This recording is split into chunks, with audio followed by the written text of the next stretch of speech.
박종철 열사의 고문치사 사건으로 온 국민이 분노하고 있을 때 전두환 정권은 평화적 정권 이양을 이유로 호헌을 주장하며 급기야 4.13 호헌 조치를 발표했습니다. 다음과 같이 말했습니다. 이제 본인은 임기 중 개헌이 불가능하다고 판단하고 현행 헌법에 따라 내년 2월 25일 본인의 임기 만료와 더불어 후임자에게 정부를 이양할 것을 천명하는 바입니다. 국민이 무엇을 원하는지는 안중에도 없고 오직 정권 이양에만 관심이 있었던 전두환 정권은 또 한 명의 목숨을 짓밟습니다.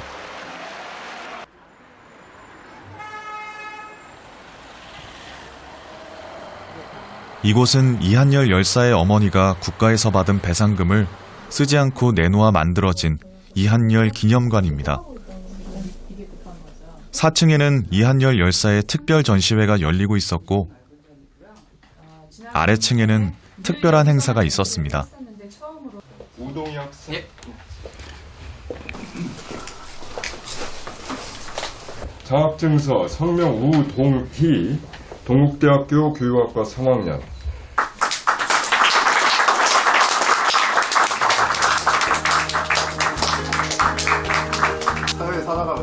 이한열 기념사업회는 열사와 유족들의 뜻을 이어 매년 10명의 대학생에게 장학금을 주고 있는데요. 저는 실천하는 대학생으로 장학금을 받게 됐습니다.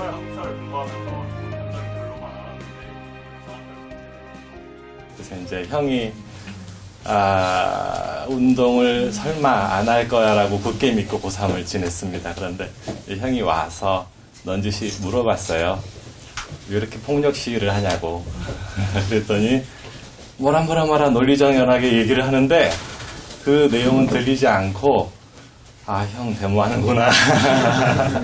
그래서 굉장히 걱정을 했던 기억이 있습니다. 그때 이제 형을 잃고 나서 모든 게 싫었어요. 그래서 이쪽 저쪽 할 것 없이 다 싫었는데 호헌 철폐는 금방 되더라고요. 독재 타도는 여러 번 하네요, 보니까. 그거보다도 더 허황했던 구호가 이한열을 살려내라. 도대체 어떻게?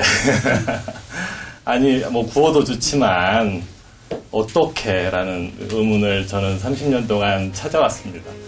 보니까 이렇게 살려놓으셨어요. 그래서 법인으로서 살아있고 많은 분들의 가슴 속에서 살아있고 그래서 저보다 큰 집에서 살고 있고요. 저 큰아들이 이제 대학 가는데 수많은 아들뻘들이 이렇게 많고요. 재산도 꽤 있는 것 같고 사회적 명성도 굉장히 있는 것 같습니다. 그래서 성공한 삶을 살고 있구나. 이쯤 되면 제가 동생으로서도 시기심을 발휘할 때가 아닌가 이런 생각이 들 정도로. 이한열 기념사업회에서 학예실장으로 일하고 있는 문영미 씨는 이한열 열사의 대학 동기입니다. 선거 나와가지고 만들었던 이제 리플렛인데 만화사랑에 이제 진짜 그림 잘 그리는 친구가 이때 한열이 이 걸개 그림 그릴 때도 그 친구가 많이 그렸거든요. 그 친구가 우리 이제 선거 나간다 그러니까 이게 그려준 거야. 좀 별로 마음에 안 들지. 실물이 더 낫지. 모습이랑 비슷한 것 같아. 문영미 씨의 삶은 그때나 지금이나 별로 달라진 것이 없다고 했습니다. 나도 그런가? 피어나라 연세의 딸 그대 삼천리 강산 해방의 진달래로. 1987년 치열했던 민주화 운동의 중심에 있었던 문영미 씨는 특별한 이력이 있었습니다. 노환으로 침상 생활을 하는 98의 친정아버지를 모시고 살고 있는 문영미 씨.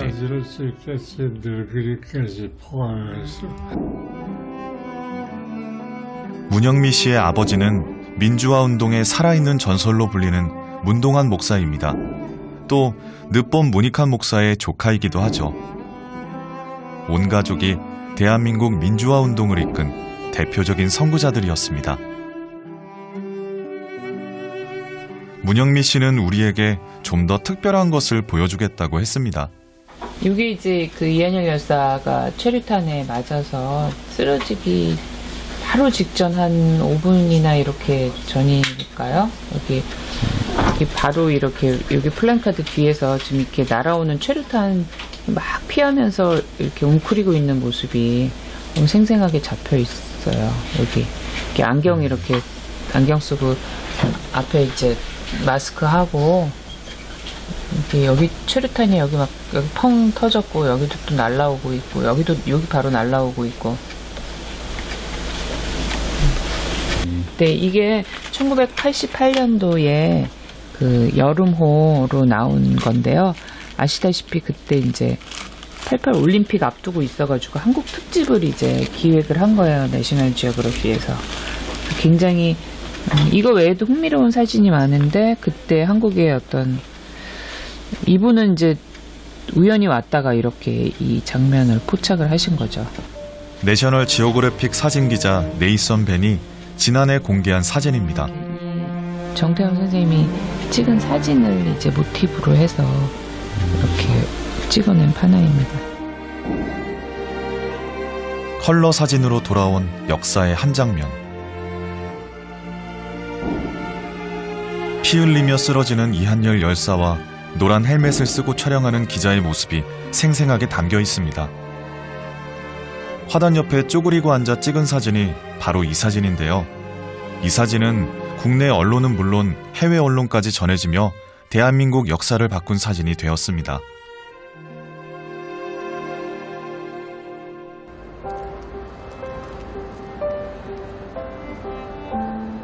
(1987년) 민주화 운동의 단면을 보여주는 역사적인 사진을 찍은 정태원 기자를 연세대 정문 앞에서 만났습니다. 그는 이한열 열사가 쓰러진 그 자리를 말없이 바라보다 국화꽃을 올려두었습니다.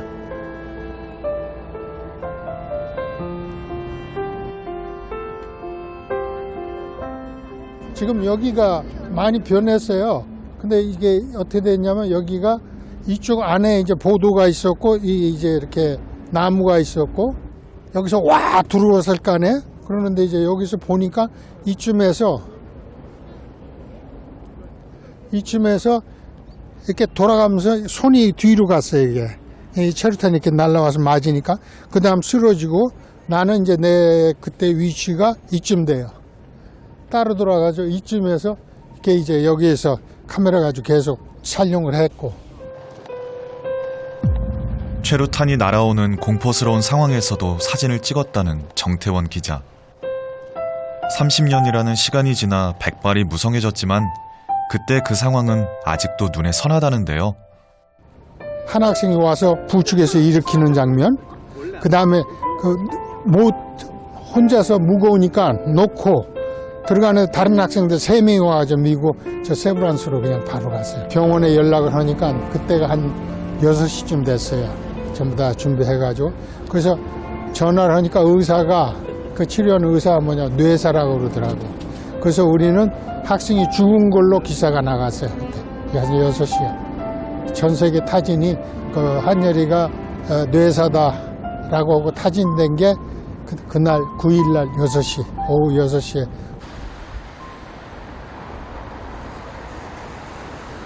아직도 풀어야 할 숙제가 많은 4.16 세월호 참사. 4.16 세월호 참사 진상규명위원회 간사로 일하고 있는 장은하 씨도 저와 비슷한 고민을 하고 있는 20대입니다. 우리 사회의 상처를 외면할 수 없어 졸업과 취업은 잠시 미뤘다는데요. 세월호 참사 원인을 밝히기 위해 네덜란드에서 진행된 시뮬레이션 실험에도 참여했습니다.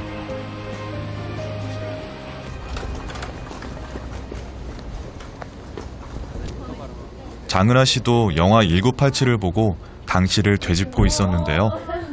이한열 기념사업회의 문영미 씨와 친구분들을 만났습니다. 반가워요. 우리도 반갑습니다. 이렇게 안 나오더라고요. 그래서 이게 이미 1987 당시 여아구들은 어떤 삶을 살았는지가 가장 궁금했다는 장은하 씨. 하이힐을 잊을 수가 없어요.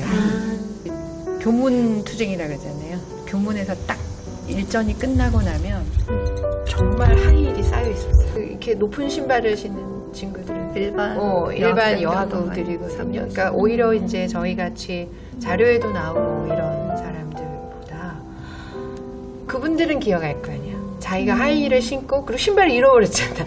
차루탄 쏘고 백골단이 막 쫓아오는데 그때 당시 잡히면 안 되니까 무슨 이렇게 서울역 옆 그 건물들이 굉장히 좁았던 것 같아요. 근데 계단 쫓아서 몇 명이서 막 올라가는데 치과 병원이 있더라고요. 들어갔더니 의사님이 여기 저기 그 치과 그 진료하는 데 있잖아요. 여기 앉아 있으라고.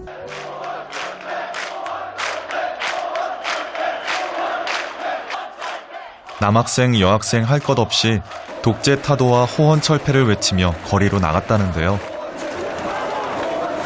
촛불 집회와는 달리 전투경찰과 사복을 입고 시위를 진압하는 백골단의 폭력은 공포 그 자체였습니다.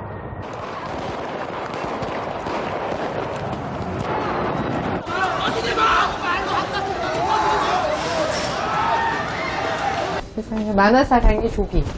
그때나 지금. 이한열 열사가 활동했던 만화사랑 동아리는 30여 년의 명맥을 이어오고 있었습니다.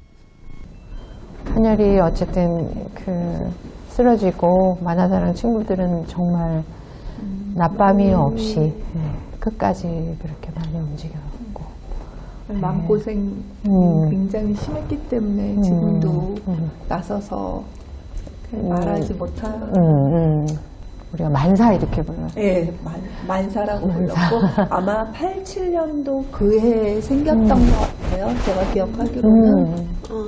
개념. 요즘 핫한데. 학교를 돌아보다 그녀들이 멈춰선 곳은 총여학생회. 1987년 최루탄을 마시며 거리에 있었던 그녀들이 1988년 처음 총여학생회를 발족했다는데요. 안녕하세요. 안녕하세요. 잠깐 들어가도 될까요? 네, 저희 선배 30년 전 선배. 네.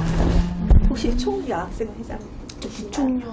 네, 반갑습니다. 저희 지금 한 14명, 15명. 굉장히 많이 활성화가 됐네요, 저희 때. 그때 1대 총여학생회 나올 때는 남학우들이 그러면 총 남학생회도 있어야 되네 막 이런 소리 들어가면서 저희 지금도 나오는 소리가. 지금도 나온다고 그 소리가. 지금도 별로 크게 달라지는 않다고 생각을 하고, 네, 그래서 사실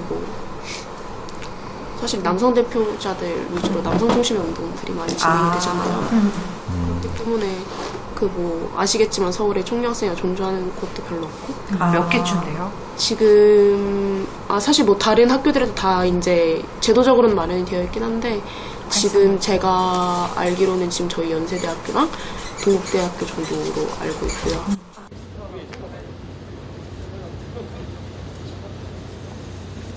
1987년의 기억을 쫓아다니다 우리나라 민주화 운동에서 가장 아픈 기억을 가진 분들을 만났습니다.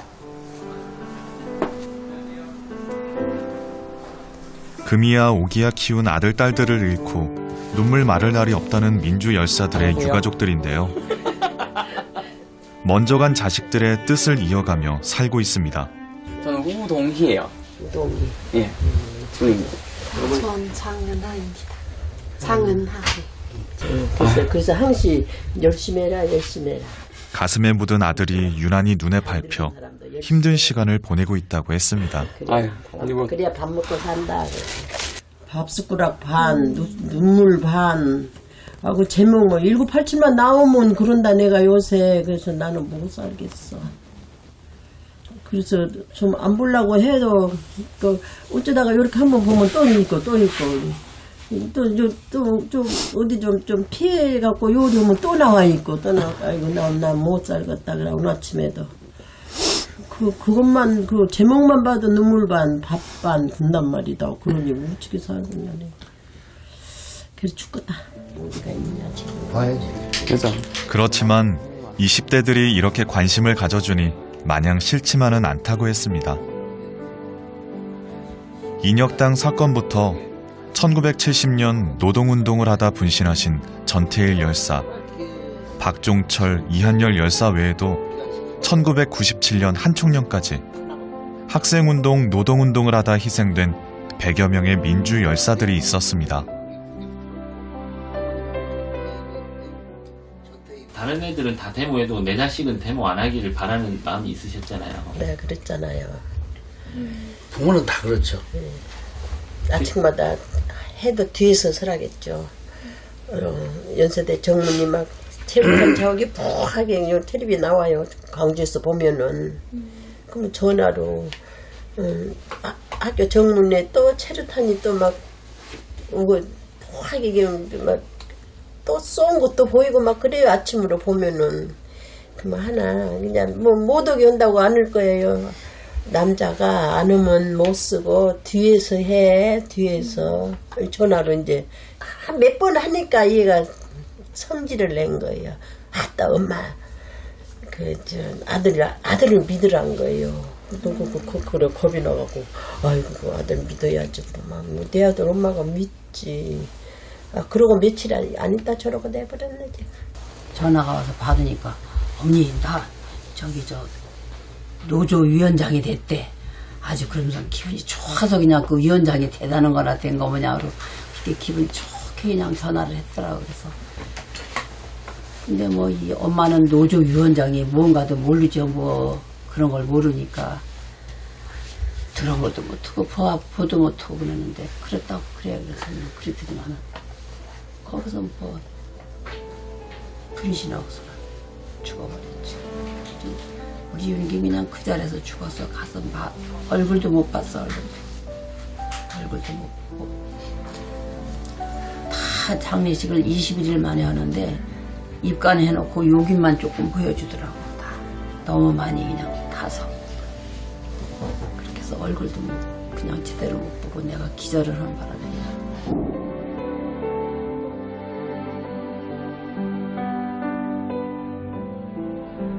놀라운 것은 1987년 이후에도 수많은 열사들의 분신, 투신, 의문사가 이어졌다는 것인데요. 그분들의 희생으로 얻은 민주주의에 대한 고마움을 절대 잊어서는 안 될 것입니다.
(87년에) 있었던 학생들이 80년 광주의 일을 계속해서 기억하고 되새기고 아파하고 얘기하듯이 결국에는 이 사회를 누구도 대신 바꿔주지 않는다.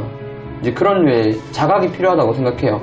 그 힘으로 할 수 없으니까 우리는 머릿수가 많아야 우리들의 권리를 찾을 수 있는 거다. 더 나아졌을까? 민주화 그때 그분들이 일으킨 그 민주화가 더 나아졌을까? 근데 아직도 이렇게 아닌 곳도 있더라고요. 이렇게. 사실 우리 같은 사람이 제일 밑바닥에서 일을 하는데 이런 일을 할 때 먹고 사는 게 넉넉하면 이 나이에 70 가까이 돼가지고 일을 하겠어요. 그런 건 아니잖아요. 이 사회를 구성하고 있는 모든 구성원들이 그 누구도 어떠한 이유로도 차별받지 않고 또 소외되지 않고 서로가 모두 존중할 수 있는 그런 사회가 가장 좋은 사회고 앞으로도 그런 사회를 만들어 나갈 수 있도록 우리 모두가 함께 노력해야 되지 않나라는 생각을 하고 있습니다.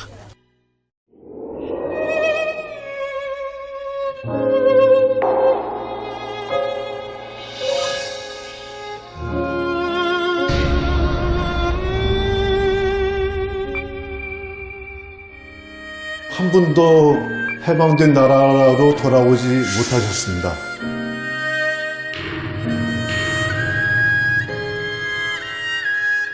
얼마나 한이 맺혀 있겠습니까? 시신을 못 모셔왔습니다. 지금 있는 자리가 묘지다. 이렇게 해서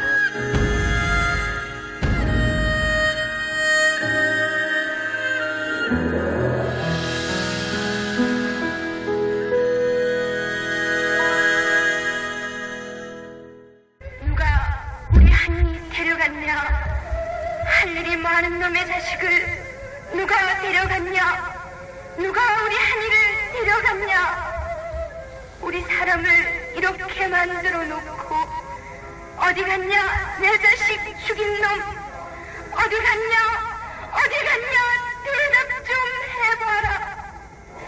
우리 한이는 살 건디 살아날 건디 차라리 꿈속이나 든다면 언젠간 깰 것인데